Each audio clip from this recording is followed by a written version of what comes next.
शुरू करें।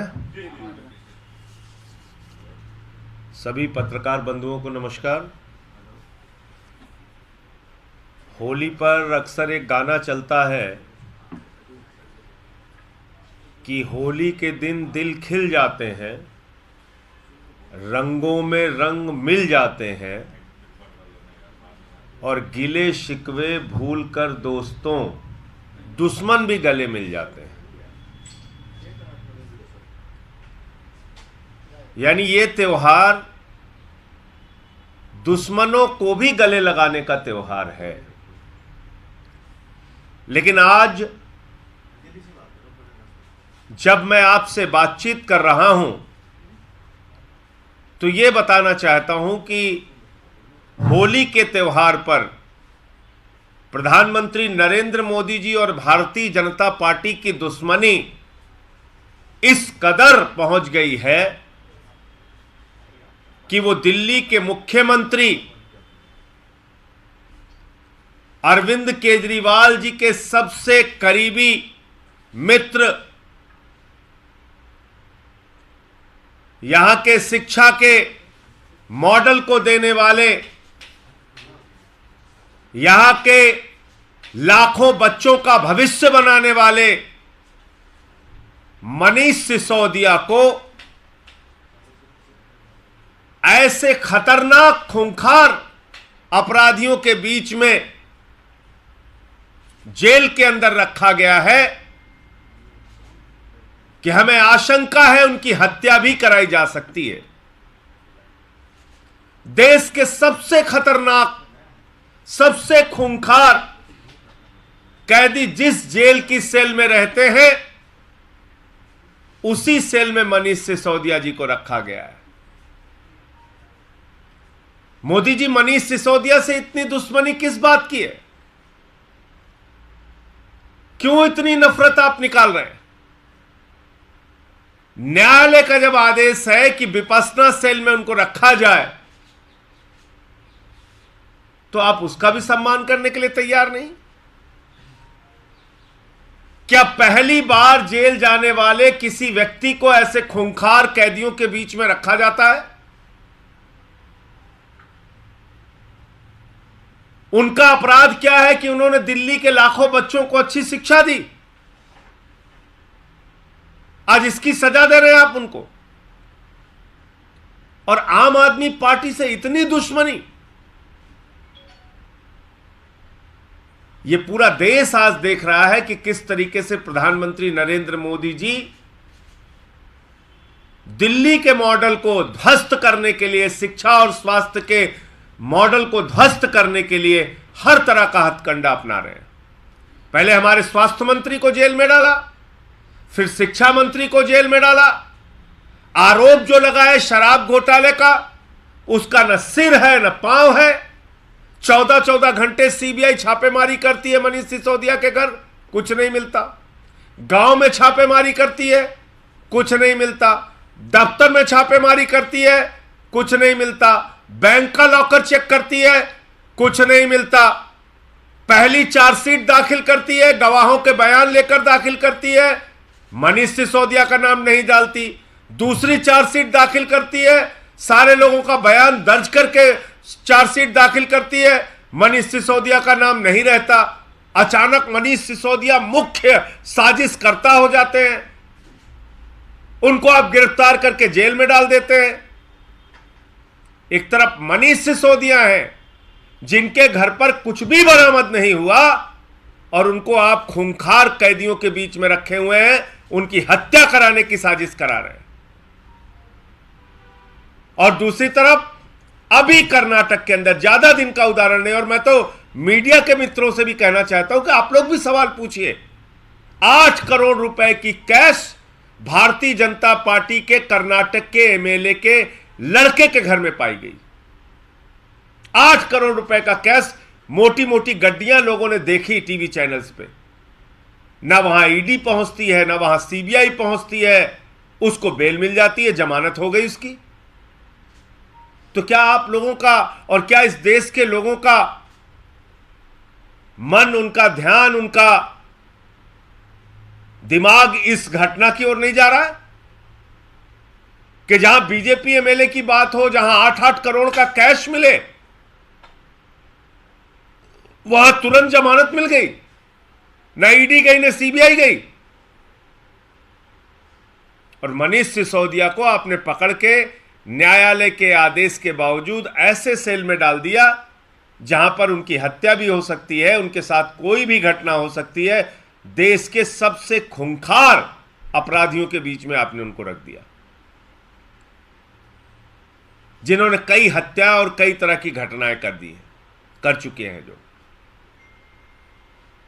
तो मैं तो ये कहना चाहता हूं प्रधानमंत्री जी से कि प्रधानमंत्री जी, अगर आप और आपकी पार्टी इतने ज्यादा नफरतों से भरे हैं कि दिन रात ईडी और सीबीआई का आप इस्तेमाल कर रहे हैं, सुबह उठो तब कोई एक खबर आ जाती है, यहां छापा वहां छापा, रात में सोने जाओ तब तक कोई दूसरी खबर आ जाती है, यहां छापा वहां छापा, सुबह उठो फिर ये न शिक्षा पे, न स्वास्थ्य पे, न बिजली पे, न पानी पे, न देश की उन्नति पे, न तरक्की पे, न विकास पे, कोई बात नहीं। सिर्फ क्या इन पे छापा, उन पे छापा, उन पे छापा, उन पे। 7-8 महीने इलाज करा के आए लालू यादव जी, किडनी की बीमारी से ग्रस्त है। अमानवीयता की पराकाष्ठा देखिए, आप पूछताछ करने चले गए, 2.5 घंटे पूछताछ कर रहे हैं। आज पता चल रहा है तेलंगाना के मुख्यमंत्री की बेटी पे ईडी का नोटिस चला गया।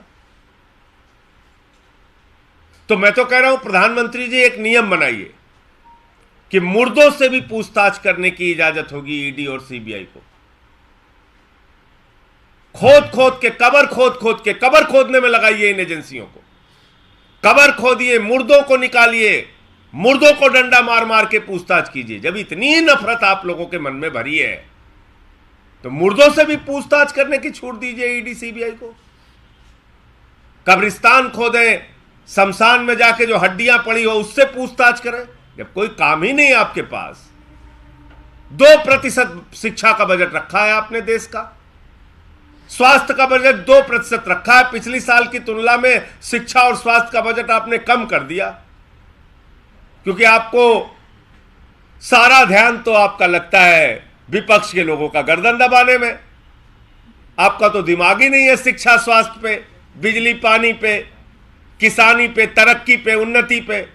आपको तो सिर्फ यह है कि ऐसे इसकी गर्दन दबाओ, ऐसे उसकी। तो एक नियम बना दो, आपकी कानून लेके आओ प्रधानमंत्री जी आप, कि मुर्दों से भी ईडी और सीबीआई पूछताछ करेगी, कबर खोदेगी, शमशान में जाएगी, हड्डी इकट्ठा करेगी, उससे पूछताछ करेगी। और अगर मुर्दे ना बताएं तो यमराज के पास जाके पूछताछ करेगी। क्या मजाक बना रखा है आपने, इस देश का मजाक बना दिया आपने। तो मैं सिर्फ यही कहना चाहता हूं कि जो जानकारी मिली है, मनीष सिसोदिया जी को देश के सबसे खूंखार अपराधियों के सेल में रखा गया है। इसमें जेल प्रशासन के लोगों को, अधिकारियों को भी मैं आगाह करना चाहता हूं, भाजपाइयों के हथकंडे में मत फंसो। कोई घटना हो गई तो जवाब तुमको भी देना पड़ेगा। और तिहाड़ जेल वैसे भी बहुत संवेदनशील जेल है, आपको मालूम है, कई बड़ी घटनाएं जेल के अंदर हो चुकी हैं, हत्या तक की घटनाएं जेल के अंदर हो चुकी हैं।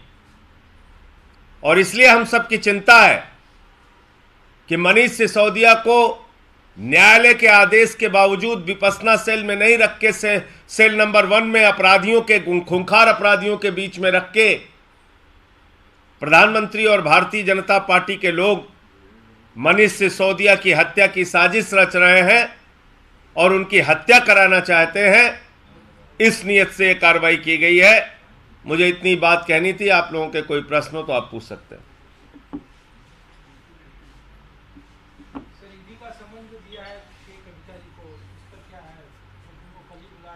मैं तो आपसे कह रहा हूं कि भाई इस बार अभी 13 तारीख से सत्र आ रहा है, उसमें एक कानून लाना चाहिए कि ईडी और सीबीआई को कब्रिस्तान और शमशान में भी पूछताछ करने की छूट दी जाए।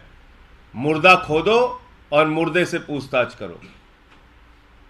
जो सरकार देश के शिक्षा और स्वास्थ्य का बजट कम करती है, देश के सेना को कमजोर करने के लिए अग्निवीर लाती है, नौजवानों की जिंदगी के साथ खिलवाड़ करती है, उस सरकार को सिर्फ दिन रात एक ही चिंता है, इसको पकड़ो, उसको पकड़ो, उसको नोटिस, इसको नोटिस। रोज सनसनी फैलाओ। अपने दोस्त अडानी को लाखों करोड़ रुपए की लूट की छूट दो। हिंदुस्तान का कोयला लूट लो, गैस लूट लो, बिजली लूट लो, पानी लूट लो, एयरपोर्ट लूट लो, सी पोर्ट लूट लो, सब कुछ लूट लो। उसके पोर्ट पे ड्रग्स का धंधा कराओ, उस पर कार्रवाई नहीं होगी। बीजेपी के एमएलए के घर 8 करोड़ रुपए कैश पकड़ा जाए, उस पर कार्रवाई नहीं होगी। कभी केसीआर जी की बेटी को, कविता को नोटिस भेज दो, कभी 6-7 महीने इलाज करा के लालू जी आ रहे हैं, उनसे पूछताछ कराओ, लेकिन अपने मित्रों को बचाओ। यह है मोदी जी का फॉर्मूला। आप बताइए, मरणासन्न अवस्था में जो लोग हैं उन पे सीबीआई ईडी कार्रवाई कर रही है। गंभीर बीमारियों से ग्रसित जो लोग हैं, जिनको डॉक्टरों की सलाह पर कहा गया है कि भाई इनको अभी सुरक्षित रखना है, लालू यादव जी से सीबीआई पूछताछ कर रही है। और वो देखिए, भाजपा का एमएलए 8 करोड़ उसके घर पाया गया, छूट के बाहर हो गया, जमानत उसका बेटे के घर पाया गया, जमानत हो गई, निकल गया बाहर। ना ईडी गई, ना सीबीआई गई। तो अगला कानून प्रधानमंत्री जी को इसी सत्र में लाना चाहिए, ईडी और सीबीआई को मुर्दों से पूछताछ की छूट दी जाए। जो लोग कब्रिस्तान में दफना दिए गए हैं या शमशान में जला दिए गए हैं, उनकी हड्डियां लेकर दिन भर रात भर पूछताछ करें, और अगर वो लोग भी जवाब ना दे तो यमराज से पूछताछ करने की छूट दी जाए। जब ऐसे पागलपन की सरकार चल रही है, जिसका दिमाग ही फिर गया है, दिमागी संतुलन ही जिस सरकार का काम नहीं कर रहा है, बिगड़ चुका है, इन लोगों के बारे में क्या कहा जाए। इनको तो इलाज की जरूरत है। किसी पागल खाने में जाके इस सरकार के लोगों को, इनके अधिकारियों को अपना मानसिक इलाज कराना चाहिए, और फिर शिक्षा, स्वास्थ्य, बिजली, पानी, देश की तरक्की के बारे में कुछ सोचे, कुछ विचार करें, कुछ काम करें। मैंने बताया तो शिक्षा स्वास्थ्य का बजट इस सरकार ने कम किया है। अग्निवीर ला के नौजवानों की जिंदगी बर्बाद की, सेना को कमजोर किया है, किसानों को उनके फसल का दाम देते नहीं, महंगाई चरम पर बढ़ाते हैं। काम कुछ देश के लिए करना नहीं है, देश को खाली अपने एक मित्र से लुटवाना है। एलआईसी लूट लो, बैंक लूट लो, कोयला लूट लो, गैस लूट लो, एयरपोर्ट लूट लो, सी पोर्ट लूट लो, ड्रग्स का धंधा करो, देश बर्बाद करो। लेकिन मनीष सिसोदिया जो शिक्षा के लिए काम करेंगे, उनको पकड़ के जेल में डालो। सत्येंद्र जैन जो स्वास्थ्य के लिए काम करेंगे, उनको पकड़ के जेल में डालो। आम आदमी पार्टी वालों को बदनाम करो, उनकी हत्या तक करवा दो, चलेगा, ठीक है।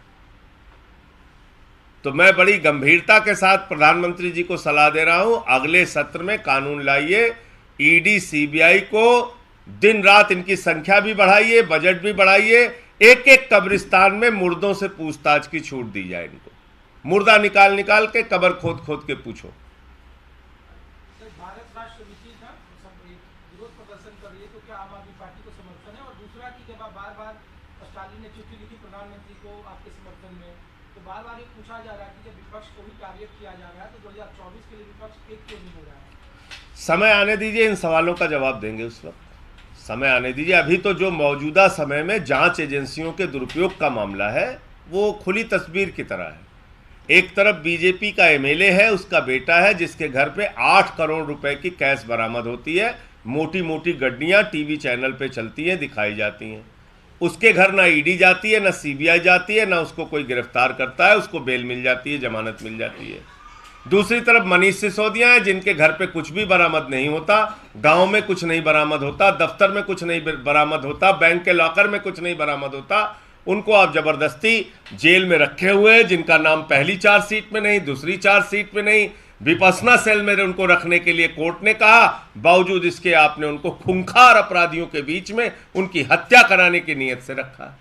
तो अभी तो मामला ये है सामने जी। 10 तारीख को खड़का जी का प्रोटेस्ट है, वो वुमेन रिजर्वेशन बिल के लिए लाने की पार्लियामेंट में। अभी तो आज खड़का जी को ईडी से नोटिस मिला, ये सारे मामला कैसा जाए? देखो, महिला आरक्षण बिल के खिलाफ भारतीय जनता पार्टी, मूलतः महिलाओं के ही खिलाफ भारतीय जनता पार्टी है। तो महिला आरक्षण बिल को लेके जो उनका प्रोटेस्ट था, उसके पहले की ये कार्रवाई कहीं ना कहीं उस आरक्षण की आवाज को, महिला आरक्षण बिल की आवाज को दबाने की एक कोशिश भी है।